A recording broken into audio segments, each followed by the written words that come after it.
जमिनीचा बेवड जर सुधारायचा असेल मित्रांनो, तर कायम आपण सांगतो की हरभऱ्यासारखं द्विदल वर्गीय धान्य पीक घेणं गरजेचं आहे. आज आपण ज्या शेतामध्ये उभा आहे त्या 18 ऑक्टोबरला सोयाबीन निघाल्यानंतर ह्या शेतामध्ये काय होतं, सोयाबीन होतं. सोयाबीन काढल्यानंतर ह्या प्लॉटमध्ये हरभऱ्याची लागवड केली. सोयाबीन ही 14-15 क्विंटलचा उतारा किती पडला? 17 क्विंटल, सॉरी 17 क्विंटलचा सोयाबीनचा उतारा 46 गुंठ्याच्या या रानामध्ये पडलाय.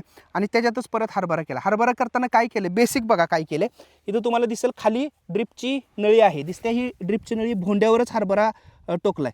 जवळपास 9 इंच अंतर ठेवलंय दोन टोक्यामधलं आणि हरभऱ्याची टोकणी करून घेतल्या. टोकणी मजुरांच्या साह्यानेच केलेली आहे. आणि आता जर बघितलं तर पूर्ण बेड भरून गेलेला आहे याच्यामध्ये.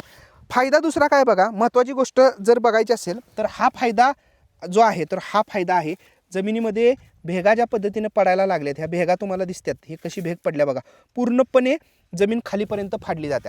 हरभरा कशासाठी करायचा बघा, एकतर नॅचरल सबसॉइलिंग, जमीन पूर्ण खालीपर्यंत फाटत्या, हार्ड पॅन कट होतोय पूर्णपर्यंत खालचा, पाणी खालच्या थरापर्यंत जाऊ शकते, जमिनीत हवा खेळती राहत्या.